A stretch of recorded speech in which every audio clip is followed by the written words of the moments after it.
Hey guys, and welcome back to this channel. In this video I'll be showing you guys how you can create this cold CC edit on CapCut PC.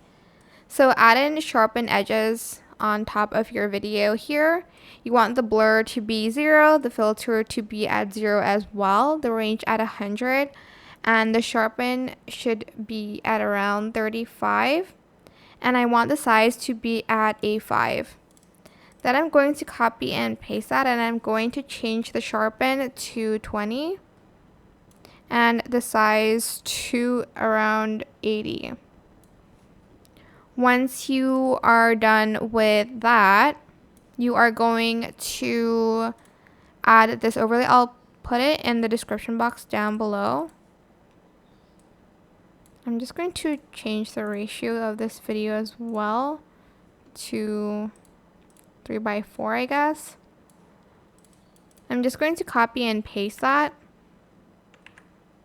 because I can't extend the duration.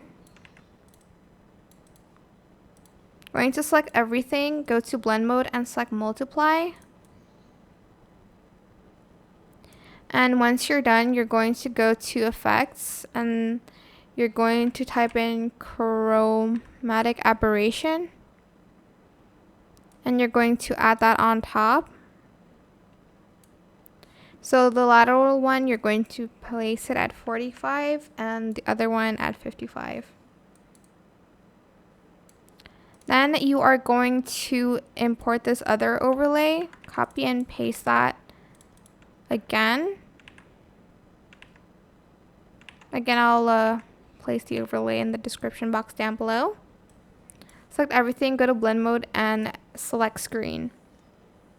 Now you're going to go to adjustments here and you're going to add in a custom adjustment on top of that. Make sure you have it throughout the whole entire video. Select it, and this is what you're going to do. You're going to place a temp at -25. You want the hue to be at 10.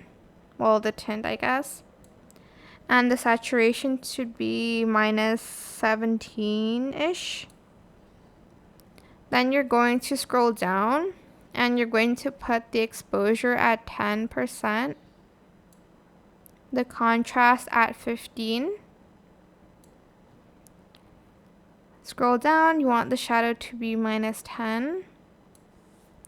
The whites should be at 5. The black should be at -5. And the brilliance should be at -20. And that is pretty much it to it. I hope this tutorial was helpful for you guys. Don't forget to like, comment, share. Also subscribe to this channel if you haven't done that already. If you have any more questions about this video, just leave it in the comment section down below, and I'll try my best to answer them all for you guys. And if you found this video helpful, please click the thanks button as well. That is it. Thank you so much for watching this video. Bye.